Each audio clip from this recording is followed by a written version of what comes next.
Dobrý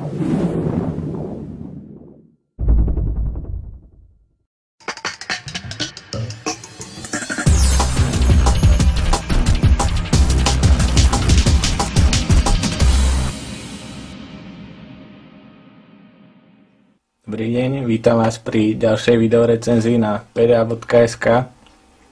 Pokúsim sa vám predstaviť telefón LG BL40, ktorý je veľmi podobný LG BL20, ktorú sme recenzovali približne v decembri. Avšak vyšší model si z neho síce berie základné dizajnové prvky, ale používa hlavne dotykový kapacitný displej a prináša o niečo vyššiu výbavu, nechýba napríklad Wi-Fi. Prvé, čo vás zaujme, sú rozmery. Na výšku je to až 13 cm, na šírku 5.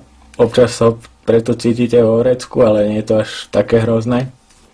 Oproti klasickému mobilu je to skutočne tá stredná, tá výška veľmi dominuje. Spoznáte to neskôr aj na displeji, ktorý je taktiež veľmi úzky, ale vysoký. Sa pozrieme na ovládacie prvky, na prvej strane iba dotykový displej, mriežka reproduktoru a kamera pre videohovory. Na boku je to ovládanie hlasitosti plus minus a podržaním tohto tlačidla sa dostanete do aplikácie fotoaparátu. Ten má svoju šošovku 5 megapixelov nazadu, nechýba prisvetľovacia dióda. Na ľavej strane je to tlačidlo, ktorým sa dostanete do menu prehrávača a zakryptovaný micro USB slot, ktorý slúži iba na komunikáciu s počítačom a na dobíjanie telefónu, pretože na hornej strane máme klasický 3,5-kový jack na slúchatka. Tie vyzerajú asi takto. Nie je problém pripojiť hociaké vaše obľúbené. Spodná strana je čistá, na vrchu je tlačidlo pre zapínanie a vypínanie telefónu pri podržaní a hlavne blokovaní displeju. Je to veľmi šikovné, keď pracujete s telefónom, iba ťuknete do vrchu a zasuniete ho do vrecka. Ja to teraz skúsim odblokovať. To je základná obrazovka, nie je to veľmi dobre vidieť, pretože pri zablokovaní klávesnice je vypnuté podsvietenie. Môžete si na ňu však zvoliť pomerne pekné pozadie.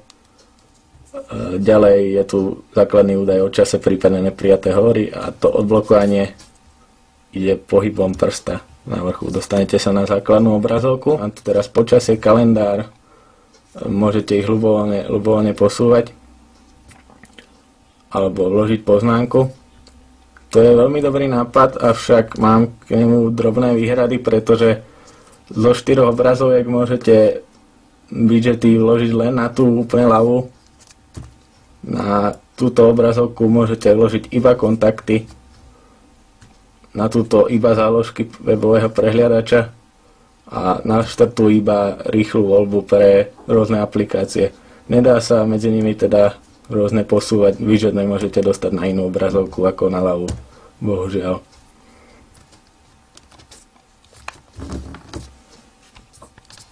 Keď sa dostaneme znova späť k rozmerom displeja, občas je problém vďaka tej malej šírke na zobrazovaním informácií. Uvidíme to napríklad v hlavnom menu. To je rozdelené do takých 3 častí, ale opäť sa do 4 častí a opäť sa zmestia na displeji iba 3 ikony z každej a posúvate sa medzi nimi takouto rotáciou, posúvaním. Je to trošku pracné, keď sa chcete dostať napríklad na ponuku, ktorá je úplne na kraji. Bohužiaľ sa tam nezmestí toho viac. Samozrejme máte možnosť pomocou senzora pohybu otočiť displej a vidíte všetko naraz, avšak tentokrát je to samozrejme bez popiskov. To je hlavné menu, to je základná obrazovka. Na tú sa vždy vrátite s tlačením tejto kocky. Pri základnej obrazovke dokáže 4 obrazovky zobraziť v takomto efekte. Môžete potom znova potvrdiť. Druhé tlačidlo, ktoré je stále viditeľné, je tlačidlo multitaskingu, takže medzi jednotlivými spustenými aplikáciami sa dá jednoducho presúvať.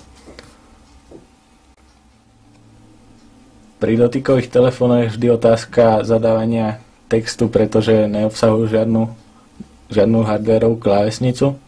Ukážeme si to na spustení SMS aplikácie. Budeme napísať novú správu. To klasické pri zobrazení na výšku je to klasické zadávanie. Každá klávesa má 3 znaky. K tej poslednej sa dostanete poklepaním 3-krát za sebou. Ja mám ale teraz zapnuté zadávanie T9. Takže 3-krát za sebou. Ahoj. Napríklad. Do dispozície však aj zadávanie na výšku, na šírku. Vtedy sa zobrazí klasická QRTZ klávesnica.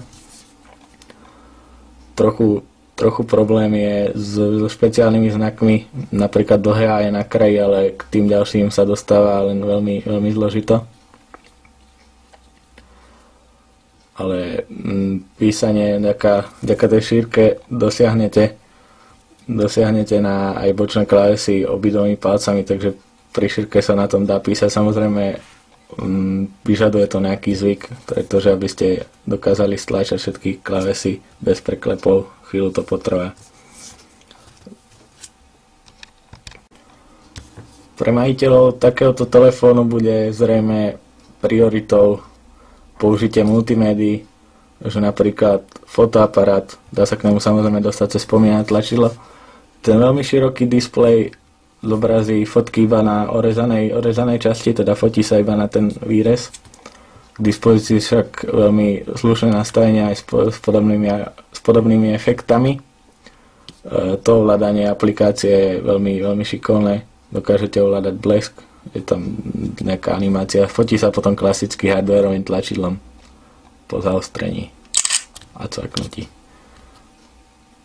K spusteniu tej hudobnej aplikácie musíme ju tu nájsť. Hudba. A tu je výber hudobných skladieb. Teraz sú tam vrátane všetkých zvonení a podobných zvukov, ale dobre to ukazuje napríklad scrollovanie. Je to celkom použiteľné, je tu podobný efekt ako na dotykových telefónoch. Dokážeme si vybrať hociakú skladbu.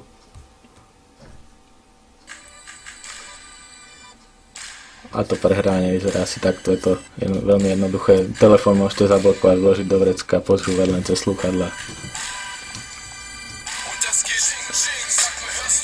Zastavenie. Čo by som vám ešte chcel ukázať, je práca webového prehliadača. Na teraz trochu vyrušila slabá batéria, takže som si pripojil aj nabíjanie.